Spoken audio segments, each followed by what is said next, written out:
ಕೋಲಾರ ತಾಲೂಕು ವ್ಯಾಪ್ತಿಯ ಸೂಲೂರು ಗ್ರಾಮ ಪಂಚಾಯಿತಿ ಸಭಾಂಗಣದಲ್ಲಿ ಗ್ರಾಮ ಪಂಚಾಯಿತಿ ಅಧ್ಯಕ್ಷರಾದ ಸುರೇಶ್ ಬಾಬು ಅವರ ಅಧ್ಯಕ್ಷತೆಯಲ್ಲಿ ಸಾಮಾನ್ಯ ಸಭೆ ಜರುಗಿತು. ಸಭೆಯಲ್ಲಿ ಗ್ರಾಮದ ಅಭಿವೃದ್ಧಿಗೆ ಸಂಬಂಧಿಸಿದ ಹಲವು ಪ್ರಮುಖ ವಿಷಯಗಳ ಕುರಿತು ಚರ್ಚೆ ನಡೆಸಲಾಯಿತು.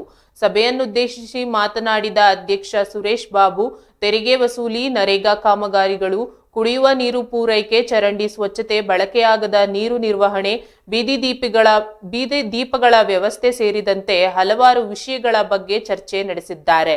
ಗ್ರಾಮದಲ್ಲಿ ಜಲ ಜೀವನ್ ಮಿಷನ್ ಅಡಿಯಲ್ಲಿ ನಡೆಯುತ್ತಿರುವ ಕಾಮಗಾರಿಗಳು ವಿಳಂಬವಾಗುತ್ತಿರುವುದಕ್ಕೆ ಸದಸ್ಯರು ಅಸಮಾಧಾನ ವ್ಯಕ್ತಪಡಿಸಿದ್ದಾರೆ. ಈ ಬಗ್ಗೆ ಸಂಬಂಧಪಟ್ಟ ಇಲಾಖೆಗೆ ಕೂಡಲೇ ಪತ್ರ ಬರೆಯುವುದಾಗಿ ತಿಳಿಸಿದ್ದಾರೆ. ನರೇಗಾ ಯೋಜನೆಯಡಿ ನಡೆಯುತ್ತಿರುವ ಕಾಮಗಾರಿಗಳ ಬಗ್ಗೆ ಮಾತನಾಡಿದ ಅವರು, ಮುಂದಿನ ಏಪ್ರಿಲ್ ತಿಂಗಳ ನಂತರ ಈ ಯೋಜನೆಯ ನಿಯಮಗಳಲ್ಲಿ ಬದಲಾವಣೆಗಳಾಗಲಿವೆ ಎಂದಿದ್ದಾರೆ. ಬಾಕಿ ಇರುವ ಕಾಮಗಾರಿಗಳನ್ನು ಆದಷ್ಟು ಬೇಗ ಪೂರ್ಣಗೊಳಿಸುವಂತೆ ಅಧಿಕಾರಿಗಳಿಗೆ ಸೂಚಿಸಲಾಗಿದೆ ಎಂದಿದ್ದಾರೆ.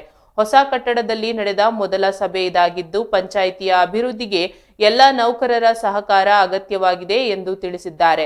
ಇದೇ ವೇಳೆ ಮಾತನಾಡಿದ ಅಧ್ಯಕ್ಷರು, ಗ್ರಾಮದಲ್ಲಿರುವ ಕೂಸಿನ ಮನೆಯಲ್ಲಿ ಮಕ್ಕಳ ಸಂಖ್ಯೆ ಹೆಚ್ಚಳವಾಗಿರುವುದಕ್ಕೆ ಸಂತಸ ವ್ಯಕ್ತಪಡಿಸಿದ್ದಾರೆ.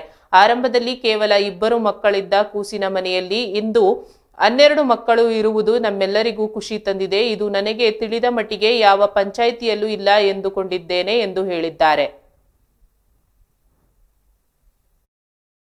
ಸಭೆಯಲ್ಲಿ ಇವತ್ತೆಲ್ಲ ಚರ್ಚಿಸಿ ತೀರ್ಮಾನ ತಗೊಂಡಿದ್ದೀವಿ. ಜೊತೆಗೆ ಇವತ್ತು ಗ್ರಾಮ ಪಂಚಾಯತಿ ಸಾಮಾನ್ಯ ಸಭೆನ ಇವತ್ತು ಕರೆದಿದ್ವಿ. ಈ ಸಭೆನಲ್ಲಿ ಎಲ್ಲ ನಮ್ಮ ಸದಸ್ಯರುಗಳು ಹಾಜರಿದ್ರು. ಮತ್ತೆ ಈ ಕಟ್ಟಡದಲ್ಲಿ ನಾವು ಹೊಸ ಒಂದು ಬಿಲ್ಡಿಂಗ್ ಮಾಡಿದ್ವಿ. ಈ ಬಿಲ್ಡಿಂಗ್ ಅಲ್ಲಿ ಮೊದಲನೇ ಸಭೆ ನಾವು ಮಾಡ್ತಾ ಇದ್ದೀವಿ.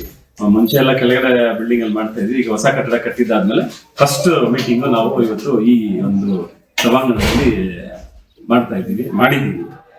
ಜೊತೆಗೆ ಏನು ಇವತ್ತು ನಮ್ಮ ಪಂಚಾಯಿತಿಯ ಎಲ್ಲ ಹಳ್ಳಿಗಳ ಸಮಸ್ಯೆಗಳನ್ನ ನಾವೆಲ್ಲ ಕೂಲಂಕುಷವಾಗಿ ಚರ್ಚಿಸಿ ಏನೇನು ಸಮಸ್ಯೆ ಇದೆ, ಅದಕ್ಕೆ ಏನೇನು ಪರಿಹಾರ ಮಾಡಬೇಕು ಅನ್ನೋದ್ರ ಬಗ್ಗೆ ಎಲ್ಲ ನಮ್ಮ ಸದಸ್ಯರುಗಳ ಒಂದು ಅಭಿಪ್ರಾಯ ತಗೊಂಡು ಅದಕ್ಕೆ ತಕ್ಕಂತೆ ಏನೇನು ಮಾಡ್ಬೋದು ಅಂತ ಎಲ್ಲ ಪರಿಹಾರ ಮಾಡಲಿಕ್ಕೆ ನಾವೆಲ್ಲ ಸಭೆಯಲ್ಲಿ ಇವತ್ತೆಲ್ಲ ಚರ್ಚಿಸಿ ತೀರ್ಮಾನ ತಗೊಂಡಿದ್ದೀವಿ. ಜೊತೆಗೆ ಏನೋ ಬೀದಿ ದೀಪದ್ದು, ಮತ್ತೆ ಕುಡಿಯೋ ನೀರಿಂದು, ಮತ್ತೆ ಚರಂಡಿ ಕ್ಲೀನಿಂಗು, ಇದ್ರ ಎಲ್ಲ ಮಾಡಲಿಕ್ಕೆ ನಾವು ಇವತ್ತು ಈ ಸಭೆಯಲ್ಲಿ ಆ ಪತ್ರಗಳು ಏನಾಯ್ತು, ಮುನ್ನೂರು ಜಮೀನು ಇತ್ತು. ಮೆನ್ಕಟ್ಟನ್ನೆಲ್ಲ ಉತ್ತರ ಪಡೆದಾಗ 5 ಗುಂಟೆ ಅದೇ ನಾವು ಇವ್ರಿಗೆ ಮಾಡಿದ್ರಲ್ಲ, ಇರೋದ್ನಲ್ಲ